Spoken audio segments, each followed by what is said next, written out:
Okay. So he says having a chronically elevated insulin level is detrimental for other reasons. Not only the high insulin levels cause obesity, insulin tells your body to store fat, but also signals that fluid should be retained, leading to edema and hypertension. So your body begins to collect water. And when it collects water, there's another reason why your blood pressure begins to go up. Right. Right? Right. Chronic high insulin provokes plaque development inside the arteries. Right? Because the insulin damages it and it starts to build plenty plaque. It also suppresses growth hormone needed for the regeneration of the tissues and many other physiological functions. Right. Okay? In the 1980s, researchers began to ask whether obesity, coronary artery disease, hypertension, and other medical problems that occur together are really separate diseases or manifestations of one common physiological defect. All right. Right? The evidence now points to one defect, and that is hyperinsulinemia, or excess insulin levels in the blood. But that hyperinsulinemia starts out with your hydrogenated oil and your trans fats. Yes. I can see it now. Hyperinsulinism is the physiological event that links virtually all of our degenerative diseases. It is the biochemical corollary or marker of the events described in heart diseases. You know. The other thing that happened is that in America, you had a situation where America started this huge investment in agriculture. Right? And with a huge investment in grain, which had a huge investment in oil, cooking oils and things like that. And one of the things that you had is that people didn't used to eat a lot of grain. So you had to help them. So you bring out the 4 food groups and how they should be eaten. The pyramid. Yes. The Which is pyramid. a waste of time. When you compare that to, say, the Mediterranean diet and how the Mediterranean people eat, and they're much healthier, or the Japanese people eat, right? So that pyramid that they have, which they still teach in college and university, Right here. right? Right here. Right here. Right, yeah, as being the be all and end all, Yeah. you know. Basic food groups, yeah. That you say, hey, but that was to foster the buying of food, so that you have a situation where somebody comes to you with diabetes and they say, well, tell me what to eat and things like that, and you say, all right, no flour. Oh God, what go eat? Yeah. I remember when a prime minister we had stand up and tell them eat more ground provision, what happened? They'd tear the man to shreds. Yeah. Because ground provision is in the same arc. I don't think that people understand that your diet should really fit your lifestyle. Yeah. What has happened is we have maintained the slave diets Yes. with a change in slavery. Yeah. We are no longer slaves, but we're eating like slaves. Oh, I am so sure about we're no longer slaves. You get in your car in the morning and try to get on the road in 15 minutes. It's going to take you an hour and a half. Right? So you have a situation where you say, okay, in those days, just 3 or 4 generations ago, 5 generations, right? Yeah. You had to get up with your fork and your shovel and things like that. And the man said, well, you see this here, you had to bust that out today. Yeah. Right? And you in the sun and you working hard. Yeah. It has some people never take a fork and dig up a piece of soil. Just try to get it in the ground. Right? Yeah. This is if it dry, just try to get it in the ground. Yeah. So they don't know. And when you stick that fork in there and you do so and you break up that soil, and you bring that up, that's what, 40 or 50 pounds of soil that you ought to lift and turn over. Yeah. and it's all your back muscles, your legs, all your back muscles shoulder, and your legs and things like your that. neck, everything involved in that. So everybody doing that used to be fit and used to burn calories. So when lunchtime come, you eating calories. You're eating calories because you have plenty calories to burn out. So eating that, you're drinking plenty coconut oil and all kinds of things like that. And the person's slim. But we're not in that kind of slavery anymore. We're in the slavery of sitting down in a car, air conditioned, which means you ain't even sweating. Right? Getting frustrated, get on the road, falling asleep on yourself. fall asleep. And then you're going to go into office and you're going to sit down at a desk in air condition all day doing figure work or something like that. That's an entry. So the amount of people who are working what you call physically hard are in the minority. And then when you do all of that, sitting down and waiting and typing, you come home and ball, I'm tired. Right? And I want a good solid dinner. And yes, and so they go and they eat plenty stuff. And then what happens is a couple of years later, they can't understand why they put on 100 pounds. They talk about carbohydrates as energy generation, but in actual fact, before, when you had to generate energy, the body would use oil very very effectively, selectively, because of the fact that you couldn't get up every morning with lactic acid crystals in your muscles where you're paining and you could scarcely move. Right? No, he says, so protein and fats requirements are relatively fixed and can be controlled with the appetite. It is actually very difficult to overeat fats and proteins. You ever notice that? If you have meat and it have plenty fat on it, you start to eat a few pieces of the fat, you say, boy, that isn't good. By the time you put it 2 or 4 forkful in your mouth, you start doing so and cutting it out and putting it aside. Because your body tell you, no more fat. Protein is the same thing, right? Because what happens is after a while is the body will turn off your thing, but it doesn't turn you off for carbohydrates. However, carbohydrate intake should be intimately related to our level of activity. If you run a marathon every day, a balanced diet would probably include 300 grams of carbohydrates per day, which contain about 20 potatoes or 6 brownies. How many people sit down and eat 6 or 8 brownies, and the only thing they're moving to do is to go to the bathroom and come back, right? Quite a few. If we sit on the couch all day, obviously our requirements for energy will be less. In this case, a balanced diet would include about 65 to 70 grams of carbohydrates per day. Any more and our bodies are forced to make more insulin, and the whole vicious cycle begins. The problem of diabetes can be summarized by saying that the Western diet has us eating like marathon runners, and that's because of the 4 food groups. Now they've tried to scrap that 4 food groups thing, but I suppose 20 years later they'll scrap it in Trinidad, right? He says type 1 diabetes responds equally well to a high-fat, low-carbohydrate diet. In fact, before insulin was available, the only way to treat type 1 diabetes was a high-fat diet from which carbohydrate foods were completely excluded, because the body does not eat insulin to assimilate proteins and fats. If you drink coconut oil, it turns into ketones almost immediately in the liver and gets absorbed. Does not have no big set of digestion or anything like that. And that 2 tablespoons of coconut oil in the morning at breakfast will keep you organized right through lunch. In fact, lunch will come and everybody say, we're going for lunch, and you say, I ain't feeling hungry, you know, because your body's still living off that 2 or 3 tablespoons of coconut oil. So you start losing weight. You know. Unless eaten to great excess, fats do not contribute to diabetes, with one exception. Trans fatty acids in partially hydrogenated vegetable oils can cause insulin resistance.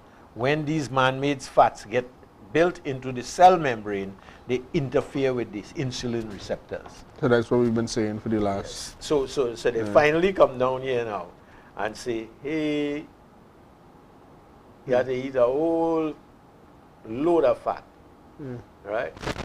Can cause insulin resistance. Only trans fat. The only fat that causes. Yes.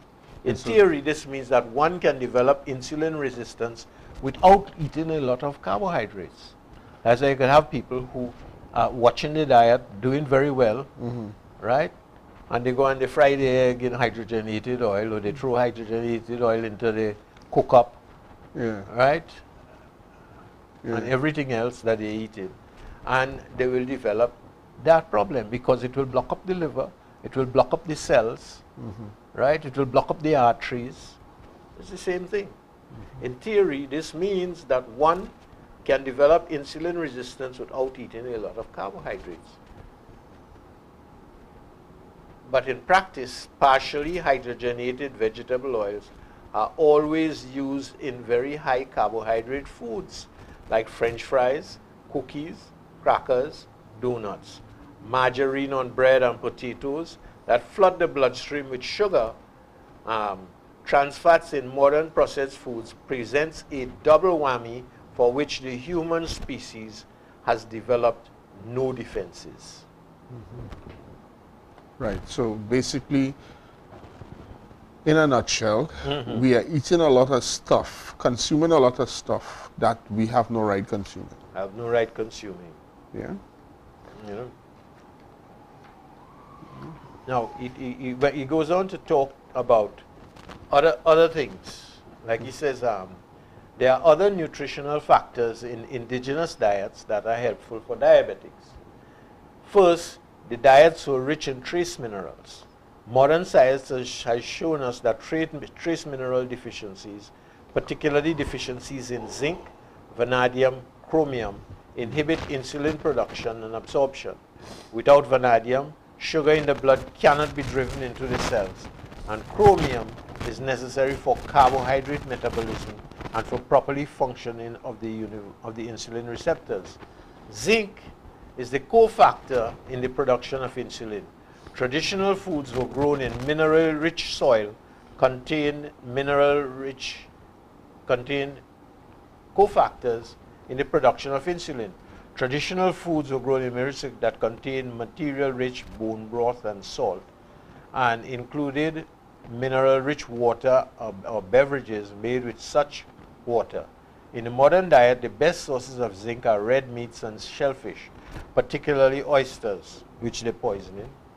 Extra virgin filtered olive oil supplies vanadium, and chromium is found in nutritional yeast. Molasses and organ meats like liver. Okay.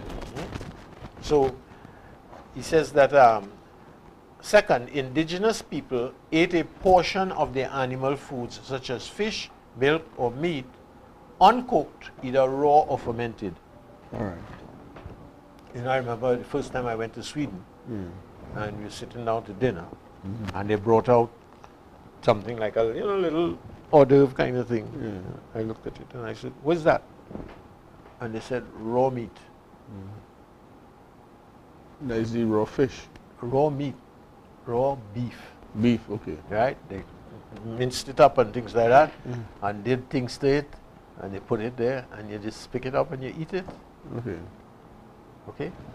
You go to a Japanese restaurant, Raw fish. and half of the fish you're eating is raw tuna and things like that. Yeah. Now everybody, oh, you could get sick from it. When you consider the millions of meals that are made every day and the amount of times that people get poisoned with that, that's one hell of a track record of safety. Yeah, but I've seen the Japanese how they it's a whole ritual of how they cut the fish. Everything. You know. So he says when they eat raw or fermented foods, so they ferment the meat, or they ferment some of the carrots and beets and all that kind of stuff. This strategy conserves B6, which is easily destroyed by heat. B6 is essential for carbohydrate metabolism. It is often the rate-limiting vitamin of the B vitamin complex because it is one of the most difficult to obtain in the diet. Indigenous peoples intuitively understood the need to eat a portion of their animal food completely raw. Oh, the other thing that you get in the Scandinavian countries is pickled herring. Pickled herring, yes. You want me to tell you how they make it? Go They ahead. they catch the herring, they clean it, and they fillet it. Yeah. And then they roll it up and put a little stick through it, and they put it in the brine Yeah. with all the little probiotics and thing inside there. Yeah. And after it has sat there in the sun for a good while, Yeah. and it begins to rotten, Yeah. right? Ferment. They Yeah. take it out. Well, that too. Yeah. And they serve it on a nice dish, right? The only problem is that in order to taste it, Yeah. you have to get it past your nose. Yeah. I imagine that. Yeah. The other thing that the Germans like to is when they give you a camembert and they tell you, oh, it's rather ripe, you know. Yeah. Yeah.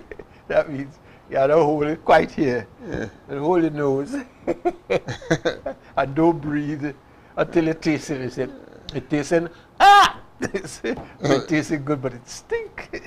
Yeah. You know.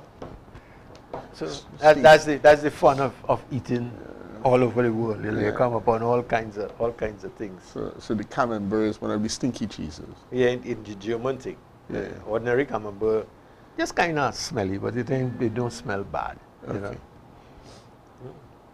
So he says that traditionally these people cook fats rich in fat-soluble vitamins, including butterfat from grass-fed animals, organ meats, shellfish, fish liver oils, and the fat of certain animals like bear and pig.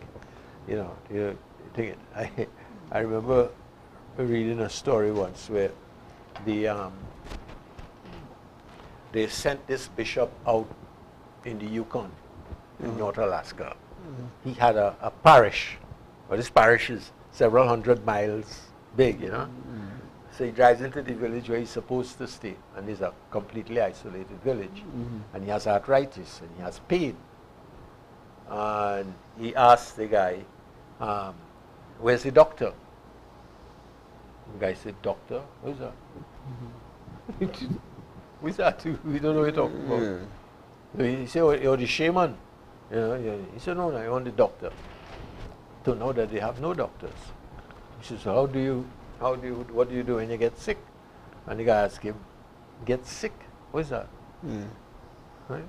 So he there for a while. He bring in his supplies and thing and eating his thing. And then he watched them eating. They'd catch the whale and the seal, and they'd dig up the soil until they hit the permafrost. And they'd put it on top of the permafrost, wrapped up and things like that, and they'd cover it back and they'd leave it there for about a month. Right? When they take it up, the flesh has changed to something that looks like cheese. And he says, what you have to do is you have to get it past your nose. So he decides that if he's living there and all these people are healthy, he's going to eat what they're eating. They say 3 years later, they called him back from there, you know, and he bid everybody goodbye, and he mushed the dogs on his sledge. He was running out with them. Yeah. All his arthritis and everything had disappeared, Yeah. you know. And they just from a change in diet. And then I found out that the word Eskimo means he who eats things raw. Okay. So they ferment all their foods, right? And it is interesting that they have cholesterols of over 300, 350, and they never have heart problems, and they never have all these problems. No heart problems. Which means that we have to have a definition of what type of cholesterol you have in your blood and what is the role that it's playing in order to make some sense of this cholesterol thing that we have, which is another story. So he says, while the optimum amount of carbohydrates food depends almost solely on your level of activity. In other words, your body has to have the ability to work and to blow it out your air. Yes. In other words, you have to work it off. So inside that, I then came upon another article, the link between low magnesium and type 2 diabetes. Where we talked about sulfur. I had a little note here on sulfur and what we used to do by drinking flowers of sulfur. Or you would have to find sulfurous foods, you know, like cabbage and things like that, garlic and things like that. Only cruciferous vegetables. A lot of the cruciferous vegetables. Yeah.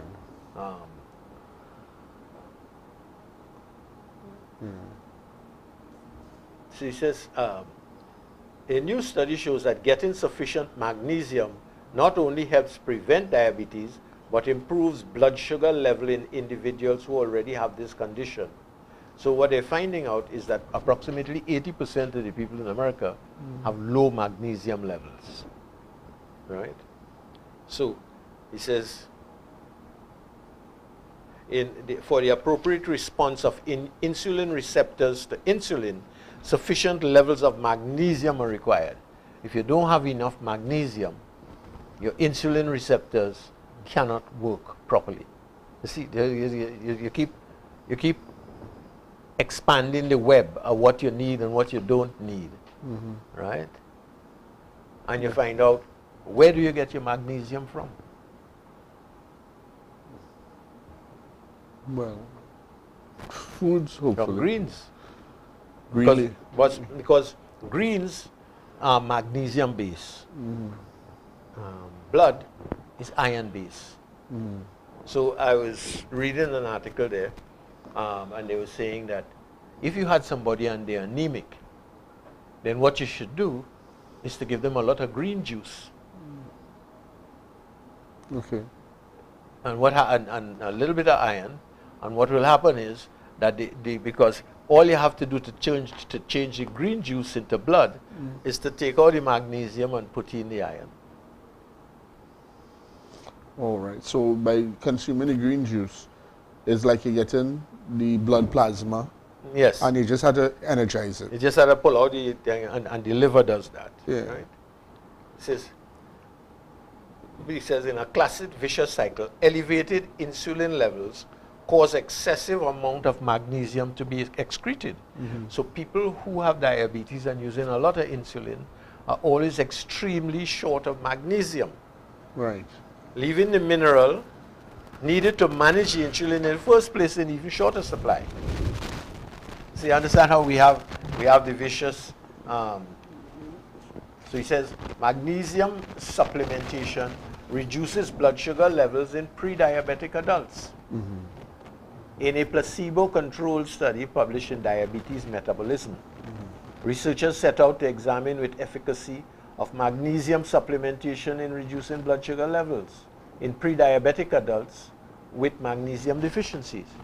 Pre-diabetes is characterized by elevated blood sugar levels that do not meet the clinical threshold for diabetes. Right? The participants were invited two groups. One group it had 382 milligrams of magnetism per day, and the others received a placebo. The team found that blood sugar levels in the magnesium group decreased significantly, along with triglycerides or fat in the blood. Levels of beneficial HDL, on the other hand, rose substantially. So whenever you have a person and they come and they're showing that their triglycerides are high, their HDL is low,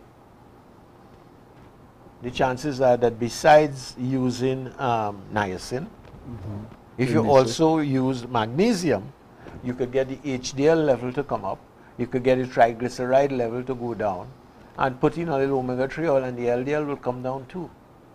What are we talking about, statins? You don't need statins. Ultimately, half of all the participants in the magnesium group showed significantly improvement in their blood sugar levels. In addition, there's even more research that showcases the benefits of magnesium for diabetes. So he says, for type 2 diabetes, low magnesium people received 500 milligrams a day of magnesium chloride for 16 weeks and experienced significant reductions in fasting glucose along with normalization of blood levels of magnesium. Others have shown that the type 2 diabetes plummets by 19% for every 100 milligram increase in magnesium intake per day. Right? Low magnesium levels can increase the risk of deadly pancreatic cancer. So the insulin kills the amount of magnesium, uses it up, and you're forcing the pancreas to make more insulin, so you set yourself up for pancreatic cancer. He says 80% of the time patients with pancreatic cancer have diabetes, prediabetes, or some form of glucose intolerance when diagnosed. For every 100 milligram drop in magnesium per day, the risk of developing pancreatic cancer goes up by 24%. So if you're not taking it, every 100 milligrams, your pancreatic cancer risk goes up. Individuals with an intake or less of 75% of RDA have a 76% risk of developing cancer, pancreatic cancer. You say women should get at least 320 milligrams of magnesium, while men should get 420 milligrams. Okay. He says, the other thing about it is that a lot of older people have, swellings on the ankles and things like that. They give them diuretics. And the diuretics tend to take down potassium out of the system and magnesium. So here again, you have another vicious cycle. Right? So they are prescribed something to treat one problem, which has several side effects, because when your potassium and your magnesium go down, you are the risk for diabetes and high blood pressure. Yep. Don't forget that potassium tends to thin the blood. Yeah. Magnesium tends to relax all the veins and the arteries. So between the two of them, you could get a drop in thing. So that's why recently you see, within the last few years, a long time you used to see calcium and magnesium, because magnesium is the antagonist to calcium. Yeah. What I mean by that, magnesium is the blocker to calcium in muscles. Now listen to this. You have high blood pressure. You go to the doctor, and he wants to give you a calcium blocker so that he doesn't get a strong enough tension on the heart so that he could drop the blood pressure. And he gives you some drug. Yeah. When the first thing that he could give you is magnesium. Yes. Because in the 2,300 at least enzymatic actions that they have in the liver, right? More than half of them depends upon magnesium in order to operate. So low magnesium shuts down more than half of your It makes it function very, very inefficiently. Yeah. That would be a right word. So again, you keep digging and you see, all right, that you also have to watch your magnesium. You have to watch your magnesium intake, you have to watch your chromium intake, you have to watch your vanadium intake, you have to watch your zinc intake. What are the foods that you have to eat in order to get that? Most people don't know.